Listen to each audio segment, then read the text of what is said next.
Hello बच्चों, कैसे हैं आप लोग। आज मैग्नेटिज्म एंड मैटर का एक और सीरीज, जो तीसरा सीरीज है। पहला था बार मैग्नेट्स, दूसरा था अर्थ मैग्नेटिज्म, तीसरा लेके आया मैग्नेटिक मटेरियल्स। अब इसके छोटे छोटे डेफिनेशंस हैं, तो डिक्टेट करने में कई बार बच्चे रह जाते हैं और बड़े कंफ्यूजिंग हैं। तो कंफ्यूजिंग जो एक जैसे दिखते हैं उनको अगर याद करना हो तो साथ साथ दोनों को रखा जाए एंड सी द डिफरेंस। ये बेस्ट तरीका होता है समझने के लिए। तो इसमें कुछ डेफिनेशंस लेके आया हूं। पहला, magnetising field. It is not magnetic field, it is magnetising field. इसी को मैग्नेटिक इंटेंसिटी भी कहते हैं। अब देखो, यहां इंटेंसिटी है, यहां भी इंटेंसिटी है, बट दोनों अलग अलग है। यह इंटेंसिटी ऑफ मैग्नेटाइजेशन, ये मैग्नेटिक इंटेंसिटी, ये इंटेंसिटी ऑफ मैग्नेटाइजेशन। यहां है magnetic susceptibility. Magnetic susceptibility, x जैसा सिंबल है, काई बोलते हैं, काई एम, ग्रीक वर्ड होते हैं, आपको पता है मैक्सिमम। तो susceptibility, magnetic susceptibility is I upon H. I क्या है? Intensity of magnetisation. और एच क्या है? मैग्नेटिक इंटेंसिटी या मैग्नेटाइजिंग फील्ड। फिर एक मैग्नेटिक परमिएबिलिटी। आप लोगों ने परमिटिविटी पढ़ा होगा ना उसमें, इलेक्ट्रोस्टैटिक्स में। परमिएबिलिटी भी आपने देखा होगा इस चैप्टर के बिगिनिंग में। तो परमिएबिलिटी एक्चुअल में है क्या, उसके बारे में बात की जाएगी। तो एक बार फिर से डेफिनेशन पढ़ते हुए चले। Field in which material is placed for magnetisation. ये मटेरियल है, मैग्नेटिक मटेरियल, इसको हम रखते हैं। जैसे ये हमने एक मटेरियल, इसको मैग्नेट बनाना है, तो मैंने जिस फील्ड में इसको रखूंगा उस फील्ड को रिप्रेजेंट करते हैं मैग्नेटाइजिंग फील्ड से। Field in which a material is placed for magnetisation. तो H होता magnetising, magnetic field upon permittivity of free space. तो B नॉट हम लोग मैग्नेटिक फील्ड को रिप्रेजेंट कर रहे हैं, उस फील्ड जो फील्ड दे रहा है, upon mu naught, magnetic field upon mu naught. Field in which material is placed for magnetisation. तो H is equal to B naught upon mu naught, याद रखिएगा। इंटेंसिटी, कितना मैग्नेटाइज्ड हुआ। डिग्री और extent to which a material is magnetised when placed in magnetising field. इस field में रखा आपने, वो किस लेवल पे मैग्नेटाइज हुआ, उसको हम रिप्रेजेंट करते हैं I से। डेफिनेशन क्या होगा? Induced magnetic field upon permittivity of free space. Induction कितना हुआ। तो अब आगे आपको बताऊंगा। इंडक्शन बेसिकली मेजरली दो टाइप के होते हैं। एक तो मैग्नेटिक फील्ड जिधर दोगे उधर ही मटेरियल मैग्नेटाइज हो जाएगा, एक उसके ऑपोजिट डायरेक्शन में मैग्नेटाइज हो जाएगा। जो सेम डायरेक्शन में मैग्नेटाइज होता है उसे हम पैरामैग्नेटिक मटेरियल कहते हैं। और उसमें एक और मटेरियल होता है जो ज्यादा मैग्नेटाइज हो जाता है, उसे फेरो। सेम डायरेक्शन में मैग्नेटाइज होने वाले मटेरियल को हम दो कैटेगरी में बांटते हैं, एक कहते हैं पैरा, एक कहते हैं फेरो। पैरा वो होता है कि जो उसी डायरेक्शन में मैग्नेटाइज होता है लेकिन बहुत ज्यादा नहीं। फेरो ये होता है जो उसी डायरेक्शन में मैग्नेटाइज होता है बहुत ज्यादा। एग्जांपल लेके बाद में समझाऊंगा। और एक उल्टी डायरेक्शन मैग्नेटाइज होता है। आपने दिया नॉर्थ टू साउथ इधर, उसका उल्टा डेवलप हो गया साउथ टू नॉर्थ। ठीक है बेटा। तो वो मटेरियल कहलाता है डायामैग्नेटिक मटेरियल, उसके बारे में अलग से बात करेंगे। मैग्नेटिक ससेप्टिबिलिटी बताती है कि मटेरियल डाया है, पैरा है, फेरो है। बेसिकली ये बताता है I अपॉन एच। I यानी कितना वो मैग्नेटाइज्ड हुआ, H किस में रखा गया था।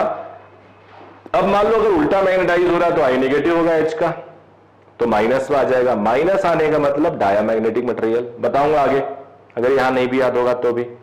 सेम डायरेक्शन में मैग्नेटाइज हुआ तो पैरा, सेम डायरेक्शन में हो गया, काफी ज्यादा हो गया, ग्रेटर देन जीरो, तो फेरो।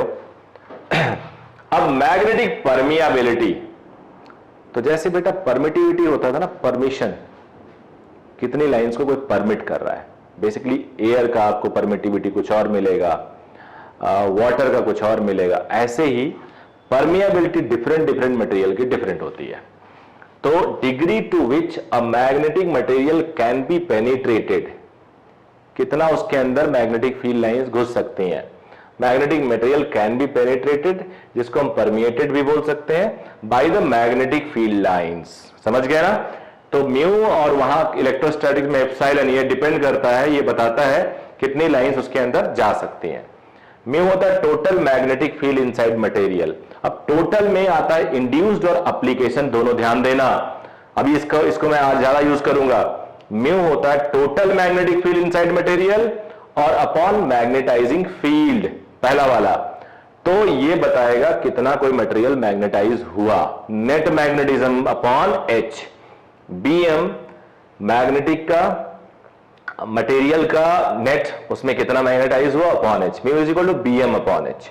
रिलेटिव परमिटिविटी होती है mu R is equal to mu by mu naught, ये तुम जानते हो। तुमने 4 डेफिनेशन पढ़ा, मैग्नेटाइजिंग फील्ड और magnetic intensity, intensity of magnetisation, magnetic susceptibility, magnetic permeability. सारा नोट कर लो, मैं इधर आ गया स्क्रीन पे। एक रिलेशन देखते हैं जो सबसे ज्यादा इंपॉर्टेंट है, आगे काम आएगा। परमिएबिलिटी एंड ससेप्टिबिलिटी में रिलेशन क्या है। अब ये रिलेशन ये पढ़ने से पहले तुम जान लो, तुमने कोई मैग्नेटाइजिंग फील्ड में एक मटेरियल रखा है ऐसे, और ये मैग्नेटाइजिंग फील्ड है, मान लो फील्ड है बी नॉट, इसके अंदर इंड्यूस्ड हो गया बी आई, तो दोनों ऐड हो जाएंगे। इंडक्शन ऑपोजिट हो तो ऑपोजिट हो जाएगा, माइनस हो जाएगा, बिकॉज वेक्टर है ये। उसी टोटल मैग्नेटिक फील्ड को बीएम बोलते हैं, magnetic field inside material, because of both, जो फील्ड दिया वो और उससे जो डेवलप हुआ। तो मैग्नेटिक फील्ड यानी जो फील्ड दिया और जो इंड्यूस हुआ। अभी अभी हमने पढ़ा है magnetic field mu naught H, H वो फील्ड है जिसमें हम रखते हैं, उसी से बी नॉट आया।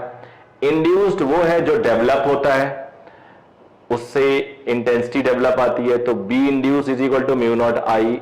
ये इंक थोड़ा फैल गया है। और net magnetic field is mu into H, अभी अभी डेफिनेशन आपने देखा है। तो यहां मैं रख रहा हूं वैल्यू,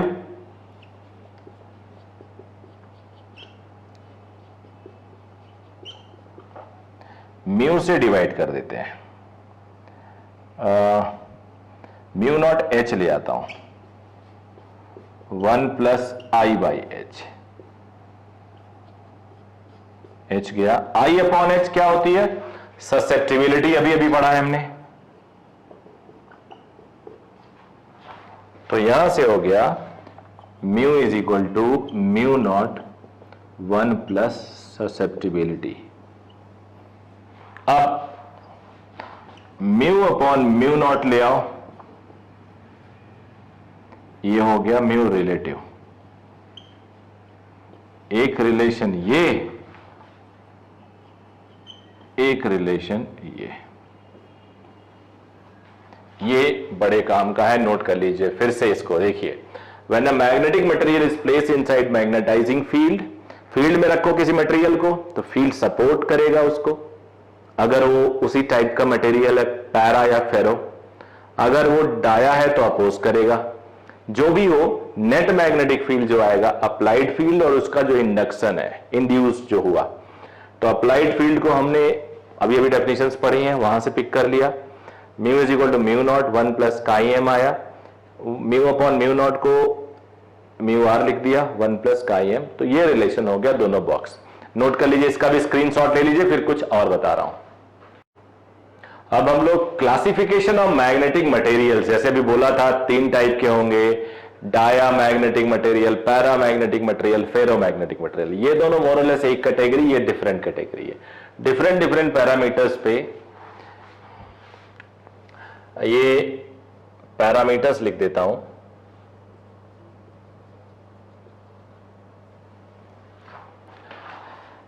कॉज क्या होता है डायामैग्नेटिक मटेरियल का, ऑर्बिटल मोशन ऑफ इलेक्ट्रॉन्स, घूमना, spin motion of electron para का, फॉर्मेशन ऑफ डोमेन्स, डायपोल जैसे डोमेन्स बन जाते हैं, एक्सटर्नल फील्ड लगाने पे उधर ही सारे के सारे अलाइन हो जाते हैं जो सपोर्ट करते हैं।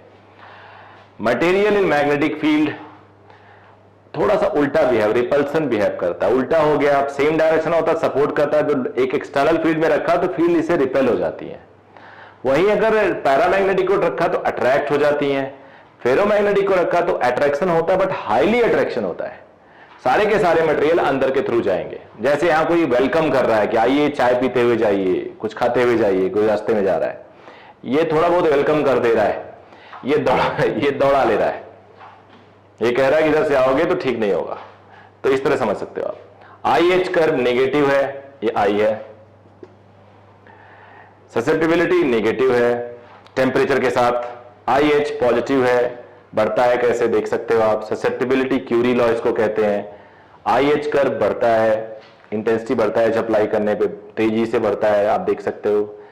ये क्यूरी टेम्परेचर एक पर्टिकुलर टेम्परेचर के बाद ये स्टार्ट होता है, कोई ज्यादा जरूरी नहीं है। Behaviour of substance in normal magnetic field, अब मान लो इसके अंदर सब्सटेंस रख दिया मेल्ट करके, तो नॉर्थ एंड साउथ पे स्ट्रॉन्ग मैग्नेटिज्म होता है, इससे दूर हो जाएगा मैग्नेटिक मटेरियल, ऐसे चला जाएगा ऐसे। मान लो ये ग्रीन कलर का जो डायामैग्नेटिक मटेरियल है, यहां स्ट्रॉन्ग मैग्नेटिज्म दूर पे, तो सारा का सारा मटेरियल सेंटर पे आगे कलेक्ट हो जाएगा। मतलब हर हाल में कोशिश करेगा कि जो एक्सटर्नल मैग्नेटिक फील्ड है उससे हम दूरी बना के रखें। ये बीच में कलेक्ट होने की कोशिश करेगा बिकॉज इसे एक्सटर्नल फील्ड पसंद है, यहां पे ज्यादा कलेक्शन होगा, एक्सटर्नल फील्ड इसे पसंद है, और बीच में कम फील्ड होगा। यहां बहुत ज्यादा पसंद है इसे, तो ये सारा का सारा कलेक्शन पोल्स पे हो जाएगा और हर जगह से आके पोल्स पे आ जाएगा। यहां पे मैक्सिमम यहां आ जाएगा, फिर ऐसे यहां, बिकॉज आपको पता है पोल्स पे स्ट्रॉन्ग मैग्नेटिज्म होता है, इनफैक्ट यहीं पे होता है, तो इस तरह से कलेक्शन हो जाएगा। मतलब ये पोल से दूर, वो सारे पास। अब इसमें अगर मटेरियल हमने लिक्विड करके डाल दिया तो दूर भागेंगे इससे। ये जो north south external magnetic field लगाया है, ग्रीन वाला मटेरियल है, तो दूर भागेगा ये। अगर मैं पैरा को लाऊं तो पैरा पास आएगा,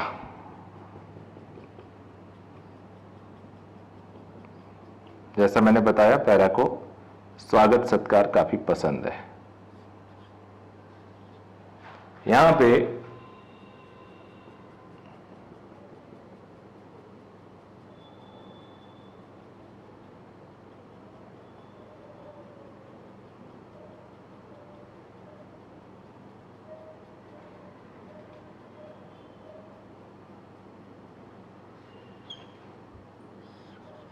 ऐसे हो जाएगा। यहां पे अगर रॉड को रखें तो रॉड अपना सबसे पतला वाला एरिया इधर रखेगा, जिससे कम से कम वॉल्यूम से ये एंटर करे। ये मैक्सिमम करेगा बिकॉज ये वेलकम करना चाहेगा, ये भी वेलकम करना चाहेगा। अब एग्जांपल्स मैंने दे रखे हैं, bismuth, copper, Ag and so on, सबके एक बार फिर से इसको देख लेना। ये material classification of magnetic material है। मैग्नेटिक मटेरियल में 3 टाइप का, डाया, पैरा, फेरो। डाया आपको पता है। अब एक चीज और लिख देता हूं, ससेप्टिबिलिटी होता है I/H, ये निगेटिव। म्यूआर होता है 1 प्लस ससेप्टिबिलिटी, ये लेस देन 1 लिखूंगा, ये लेस देन 0 या लेस देन 1 बिकॉज 1 ऐड हो रहा है। Susceptibility greater than 0, mu r greater than 1, susceptibility greater than 0, mu r greater than 1। तो ये भी कंपेयर हो गया। तो इसका भी एक बार स्क्रीनशॉट ले लीजिए आप लोग, फिर एक और चीज बताऊंगा। आखिरी हेडिंग है हिस्टेरेसिस, मैग्नेटिक हिस्टेरेसिस। काम आता है ये 11वीं क्लास में। जो मटेरियल होता है, प्रॉपर्टीज ऑफ बल्क मैटर में, उसमें भी हिस्टेरेसिस होता है, बट ये मैग्नेटिक हिस्टेरेसिस है। एक मैग्नेटाइजिंग फील्ड लगाते हैं, स्ट्रॉन्ग करते जाते, किसी मैग्नेट को, मटेरियल को रखते हैं, पैरा या फेरो, तो वो मैग्नेटाइज होता है, बट एक टाइम बाद उस सैचुरेशन पे आ जाता है, कितना भी आप H बढ़ाओ वो कांस्टेंट हो जाएगा। मान लो अब एक्सपेरिमेंट करने वाला I या B कह देते हैं, एक्सपेरिमेंट करने वाला सोचता है यार अब H हटा लेते हैं, तो जब वो हटाएगा तो मैग्नेटिक फील्ड कम होगी, लेकिन हटाने के बाद भी थोड़ा सा मैग्नेटिक फील्ड रह जाता है, इतना। मतलब मैग्नेट हटा लिया लेकिन थोड़ा मैग्नेटिज्म रह गया। जैसे तुम कोई मेटालिक चीज मैग्नेट के ऊपर रख दो कुछ दिन के लिए, हटाओगे तो भी थोड़ा मैग्नेट बन जाता है, वही है ये। अब तुमने सोचा यार इसको खत्म कैसे करें, तो अब तुम उसको रिवर्स डायरेक्शन में मैग्नेटिक फील्ड दो। मतलब पहले नॉर्थ साउथ ऐसे किया था, अब उल्टा कर दो, तो थोड़ा मैग्नेटिक फील्ड देने पे वो 0 होता है। इसका भी कुछ नाम होता है। फिर मान लो तुम रिवर्स डायरेक्शन बढ़ाते हो, तो रिवर्स डायरेक्शन में एक लिमिट तक बढ़ेगा, वहां भी सैचुरेट हो जाएगा। फिर अगर तुम हटाओगे फिर वो थोड़ा रेजिड्यू रह जाएगा, रेजिड्यू कहते हैं। फिर तुम उसको उल्टा दोगे तो जीरो होगा, फिर बढ़ाओ तो एक लिमिट के बाद वहीं आ जाएगा। इस पूरे प्रोसेस को हिस्टेरेसिस लूप कहते हैं। अब मैं आपको इसको एग्जांपल देता हूं, एक पेज ले लेता हूं। मान लो इसको मुझे रोल करना है, पहले प्लेन था तो मैंने ऐसे रोल करके रख लिया इसको, कैलेंडर पे मान लो रबर बैंड लगा दिया। अब रबर बैंड हटाने पे देखो ये सीधा नहीं हो रहा है, ये रेजिड्यू रह गया, रिटेन कर गया। तो जितना रेजिड्यू रह जाता, जितना रिटेन कर जाता, उसे रेजिड्यूअल मैग्नेटिज्म, ओबी को हम बोलेंगे। स्मॉल बी है, यहां कैपिटल लिख दिया मैंने।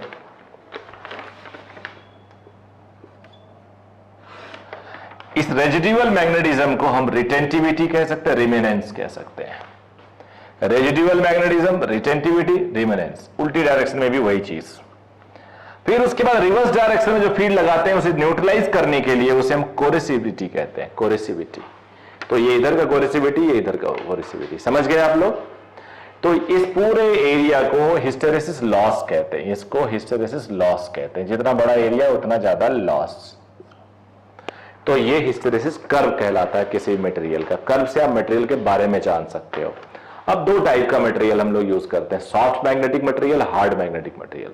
सॉफ्ट मैग्नेटिक मटेरियल में बहुत छोटी छोटी चीजें होती है, जल्दी मैग्नेटाइज एंड डीमैग्नेटाइज्ड, जल्दी मैग्नेटाइज एंड डीमैग्नेटाइज। इसमें टेम्पररी मैग्नेट बनाने के काम आता है। Suitable for electromagnetic, soft iron use होता है, low retentivity, low coercivity, low loss, small hysteresis loss.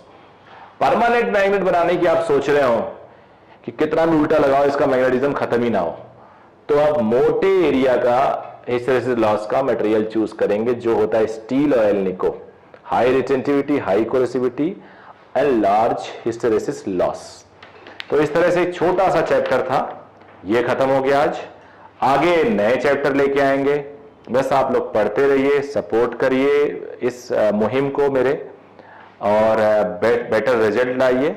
And मैं कोशिश करता रहूंगा कि आपको हर दिन बेटर कुछ ना कुछ लेके आऊं आपके लिए। कुछ ना कुछ ये कंटिन्यू रहेगा, मिशन मैंने सोच लिया है। पहले लेक्चर जब खत्म होगा तो न्यूमेरिकल क्लासेस, फिर टेस्ट सीरीज, ये सब प्लानिंग में है। थैंक यू वेरी मच बेटा।